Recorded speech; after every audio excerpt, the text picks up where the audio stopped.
Jagmeet Singh, stop selling out the workers. Stop being sellout Singh. Put the people ahead of your pension. Vote for a carbon tax election now. Welcome back, everybody. Happy end of summer. But really, what's there to be happy about after Justin Trudeau's recent cabinet retreat? What changed? Remember at the beginning of the summer, after the people of St. Paul's voted against Justin Trudeau's proposed 61-cent a litre carbon tax, voted against him doubling housing costs and driving 2 million people to the food bank, voted against the crime and chaos he has caused. All the PMO staffers called you and the media and said there would be heads rolling, that they would fire ministers. They called the Globe and Mail and said incompetent and discredited Chrystia Freeland would lose her job to Mark Carney, or at least to someone who knew how to work a calculator. And then that there would be other changes. Maybe even the Prime Minister would step aside to make way and to try and bury the disastrous NDP Liberal record and put a fresh coat of paint on the broken down Liberal car. Well, what did we learn at this expensive Liberal retreat in Halifax? We learned that nothing will change. That Chrystia Freeland, who's been Canada's worst ever finance minister, helping to double our national debt and drive inflation to its worst in 4 decades, will stay in her job. Sean Fraser, who destroyed what was the best immigration system in the world, will stay in his job. The crazy carbon tax minister, Guilbeault, who wants to ban trucks, roads, and plastic straws while Liberals legalize crack and heroin, he's going to keep his job as well. The disastrous justice minister, who's helped give Canada a 50% increase in violent crime and a 120% increase in gun crime, he will keep his job. But most important of all, Justin Trudeau, the man who is not worth the cost, announced that he will too will keep his job. Canadians cannot afford another painful, costly, chaotic, and corrupt year of Justin Trudeau. He will not quit. He must be fired.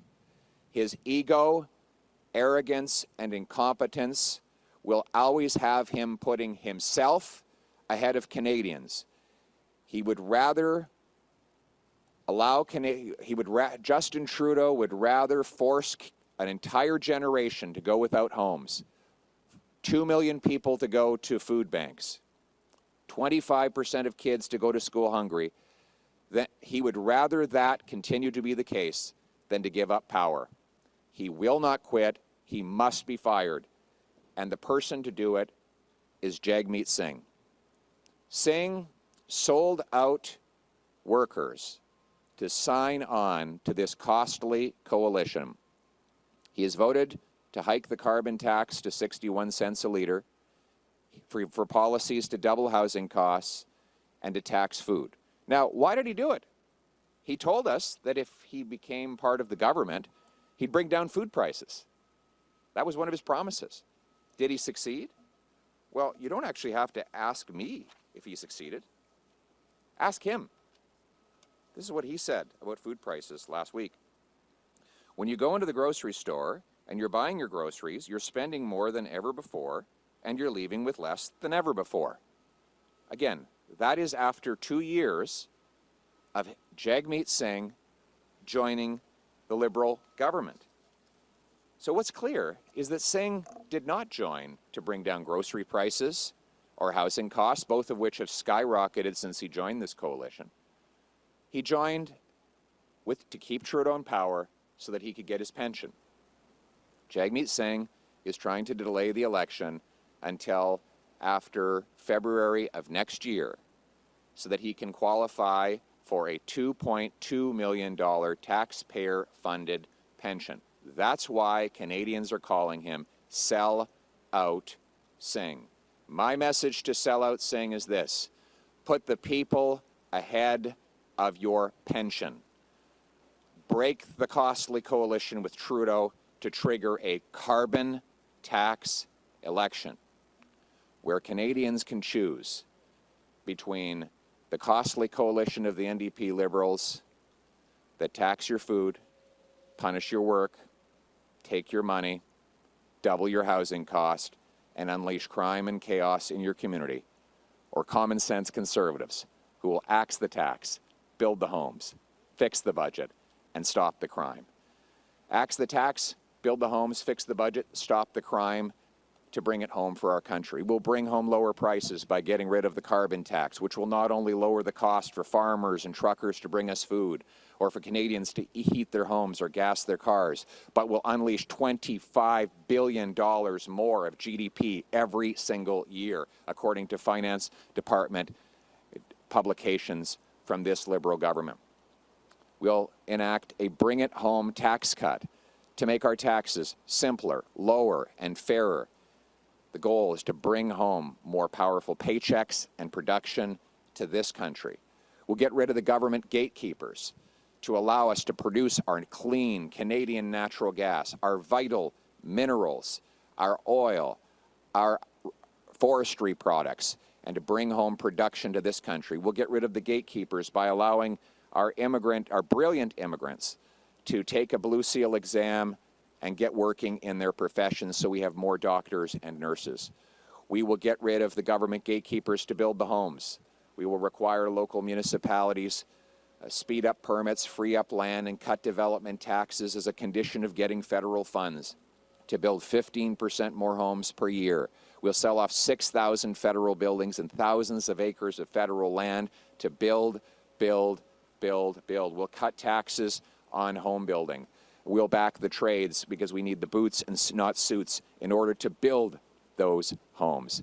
We will build those homes in safe neighborhoods with jail and not bail for repeat violent offenders, with treatment, not decriminalized and subsidized hard drugs, and by securing our borders to keep criminals, terrorists, drugs, and guns out while we bring, and at the same times, we will ensure that our stolen cars do not leave our ports as they do right now. We will get that money by canceling the ridiculous gun grab and respecting the rights of our law-abiding, licensed, trained, and tested hunters and sport shooters. We will also secure our borders to make sure that never again do accused ISIS terrorists get into our country and become citizens of Canada, even after the existence of a video apparently showing that same terrorist mutilating a human body on a crucifix during the ISIS war of over a decade ago. These are the kinds of disastrous mistakes, radical approaches of the Liberal government that must end so that we can replace their costly incompetence with our common sense. And the result will be a country where hard work again earns a powerful paycheck and pension that buys affordable food, gas, and homes in safe neighborhoods under a proud Canadian flag in the country we know and love, Canada. Let's bring it home. Do you want to see a reduction in the number of permanent residents that are admitted to Canada in the next 2 years? It's at 500,000 right now. We have to have fewer, we have to have a smaller population growth. There's no question about it. We cannot grow the population at 3 times the rate of the housing stock as Trudeau has been doing. We need to have a growth rate that is below the growth in housing, healthcare, and employment. If you want to look at, if you want an idea of how I would run the immigration system overall, it's the way it was run for the 30 years prior to Trudeau being Prime Minister. We had a common sense consensus between Liberals and Conservatives for 3 decades that screened people to make sure they were safe, only brought in the numbers that we could absorb into our housing, healthcare, and job market, and blocked temporary foreign workers where they were taking jobs from Canadians. That was a common sense consensus that existed before Justin Trudeau, and the radical and out of control NDP Liberal government destroyed our system. How many permanent residents do you want to see accepted into Canada next year? First of all, we have to acknowledge that Justin Trudeau has destroyed our immigration system.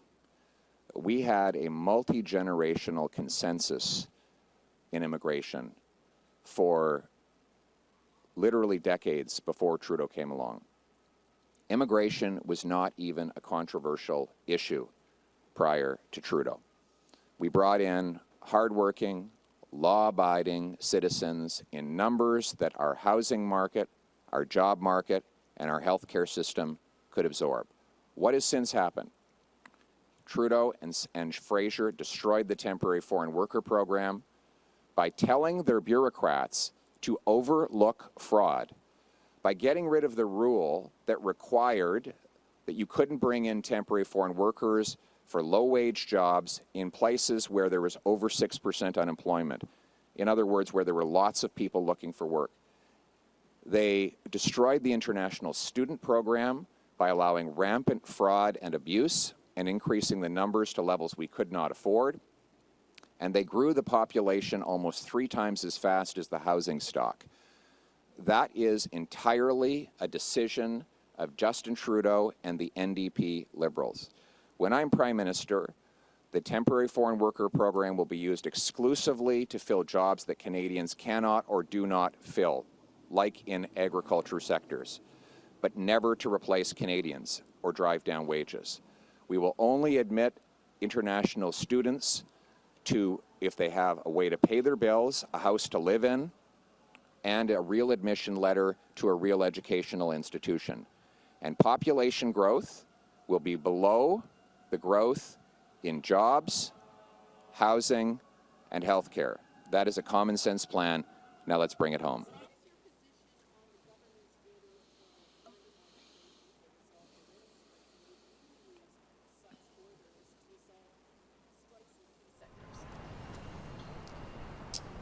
Well, I wouldn't have had to do that in this case. The reason that we have these strikes is because of inflation.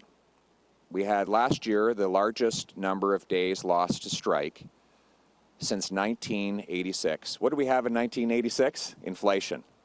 Inflation leads to strikes because workers and unions have to fight to get back what they lost in purchasing power. Well, how did the inflation happen? The government doubled the debt. Justin Trudeau printed $700 billion of cash. He increased the money supply by 40%, while the real economy grew by 4%.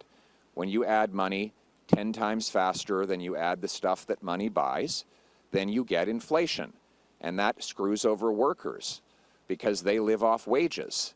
If you're a billionaire, like the people Trudeau vacations with, then you don't have to worry about inflation because your assets are inflation-proof or even inflation-positive. You get richer. It's a transfer of wealth from the have-nots to the have-yachts. And you know what? It's ironic. It's all done with Jagmeet Singh's support.